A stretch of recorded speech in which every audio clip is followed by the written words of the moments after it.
এই মুহূর্তে যে খবরের দিকে নজর রাখবো, বেশ কিছুক্ষণ আগে শেখ শাহজাহানকে গ্রেপ্তারের পর এবং বসিরহাট মহকুমা আদালতের 10 দিন পুলিশি হেফাজতের নির্দেশের পর ভবানী ভবনে নিয়ে আসা হলো শেখ শাহজাহানকে। এই মুহূর্তে শেখ শাহজাহানকে ভবানী ভবনে নিয়ে আনা হয়েছে এবং আপনাদের জানিয়ে রাখি 55 দিনের মাথায় গ্রেপ্তার করা হয়েছে সন্দেশখালীর বেতাজ বাদশাহ শেখ শাহজাহানকে এবং তারপরে বসিরহাট মহকুমা আদালতে নিয়ে আনা হয় তাকে এবং এখানে নিয়ে যাওয়ার পরেই তাকে কিন্তু 10 দিনের পুলিশি হেফাজতের নির্দেশ দেয় আদালত এবং তারপরেই ভবানী ভবনে আনা হলো শেখ শাহজাহানকে। এই মুহূর্তে সেই ছবি আপনারা দেখাচ্ছি। কিছুক্ষণ আগে শেখ শাহজাহানকে ভবানী ভবনে আনা হয়েছে। শেখ শাহজাহানকে 10 দিনের পুলিশি হেফাজত দেওয়া হয়েছে এবং তার সঙ্গে 10টি ধারায় মামলা রুজু করা হয়েছে শেখ শাহজাহানের বিরুদ্ধে। ভবানী ভবনে আনা হলো শেখ শাহজাহানকে। কিছুক্ষণ আগে শেখ শাহজাহানকে ভবানী ভবনে আনা হয়েছে। প্রথম খবর কলকাতা টিভির পর্দায়। 55 দিনের মাথায় সন্দেশখালীর বেতাজ বাদশাহ শেখ শাহজাহানকে গ্রেপ্তার করা হয়েছে আর গ্রেপ্তারের পরেই ভবানী ভবনে আনা হলো শেখ শাহজাহানকে। ভবানী ভবনে আনা হলো শেখ শাহজাহানকে। কিছুক্ষণ আগেই ভবানী ভবনে আনা হয়েছে। তাকে 10 দিনের পুলিশি হেফাজত দেওয়া হয়েছে। বসিরহাট মহকুমা আদালতের এই নির্দেশ যে 10 দিনের পুলিশি হেফাজত এবং তারপরে 10 দিনের পুলিশি হেফাজতে নেওয়া হয়েছে শেখ শাহজাহানকে।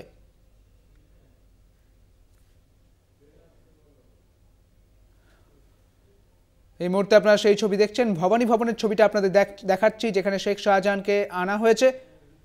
ভবানী ভবনে আনা হলো শেখ শাহজাহানকে।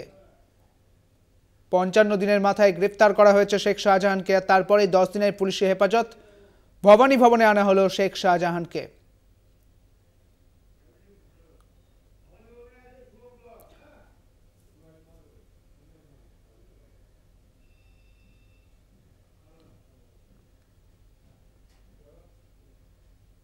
এই মুহূর্তে ভবানী ভবন থেকে সরাসরি রয়েছেন আমাদের প্রতিনিধি শুভঙ্কর মণ্ডল। শুভঙ্কর, এই মুহূর্তে কি আপডেট রয়েছে?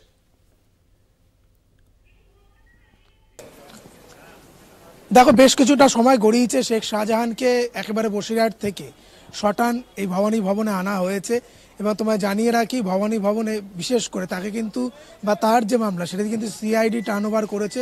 ফলত সেইখানে দাঁড়িয়ে স্বাভাবিকভাবেই কিন্তু এই মুহূর্তে শেখ শাহজাহান ভেতরেই রয়েছেন ভবানী ভবনের এবং তাকে জিজ্ঞাসাবাদের একাধিক প্রক্রিয়া কিন্তু সিআইডির যারা রয়েছেন আধিকারিকরা তারা চালাবেন। এবং তোমায় জানিয়ে রাখি, গত 5 তারিখ অর্থাৎ 5ই জানুয়ারি যে ঘটনা ঘটেছিল, মূলত ইডি রেড করতে গিয়ে যেভাবে আক্রান্ত হওয়ার ঘটনা ঘটেছিল এবং আজ বসিরহাট আদালতে শেখ শাহজাহান তাকে যখন পেশ করা স্বাভাবিকভাবে সেই বিষয়টি কিন্তু উত্থাপিত হয় এবং সেই ঘটনায় শেখ শাহজাহানকে অবশেষে গ্রেফতার করেছে পুলিশ এবং আজ সেখান থেকে তাকে 10 দিনের যখন পুলিশি হেফাজত দেওয়া হয়েছে, সেই পুলিশি হেফাজত চলাকালীনই তাকে কিন্তু একেবারে বসিরহাট থেকে নিয়ে আসা হয়েছে ভবানী ভবনে। ভবানী ভবনের ভেতরেই তাকে রাখা হয়েছে এবং তোমায় জানিয়ে রাখি যে যারা সিআইডির আধিকারিকরা রয়েছে তারা কিন্তু তাকে বিভিন্ন বিষয় নিয়ে যে কি ধরনের ঘটনা সেই সময় করে শাহজাহানের কতটা প্রত্যক্ষ বা পরোক্ষভাবে সেখানে মদত ছিল এবং একই সঙ্গে কিন্তু তার পরবর্তীতে বেশ কিছু মামলা শেখ শাহজাহানের বিরুদ্ধে হয়েছে। মূলত দেখা গিয়েছে যে 11টি ঘটনা বা 11টি মামলা কিন্তু শেখ শাহজাহানের বিরুদ্ধে রুজু হয়েছে। ফলত সব মিলিয়ে ভবানী ভবনের এই মুহূর্তে যে চিত্রটা, পুলিশি ব্যস্ততা অবশ্যই রয়েছে। শাহজাহানকে বসিরহাট থেকে আনা হয়েছে এখানে এবং এখনও পর্যন্ত শেখ শাহজাহান ভেতরেই রয়েছে। ফার্দার যা আপডেট সেগুলো কিন্তু আমরা পরবর্তী ক্ষেত্রে জানাতে থাকবো এবং 10 দিনের যে পুলিশি হেফাজত, সেই 10 দিনের পুলিশি হেফাজত কিন্তু শাহজাহানের শুরু হয়েছে এবং এইখানে যারা আধিকারিকরা রয়েছেন তারাও কিন্তু একইভাবে, বিশেষ করে সিআইডি যেহেতু এই কেস টার্নওভার করেছে বা তারা নিজেদের হাতে তুলে নিয়েছে, ফলত সেইখানে দাঁড়িয়ে স্বাভাবিকভাবে সিআইডিও বিভিন্ন তথ্য তালাশ করবে এই মামলা সংক্রান্ত বিষয়।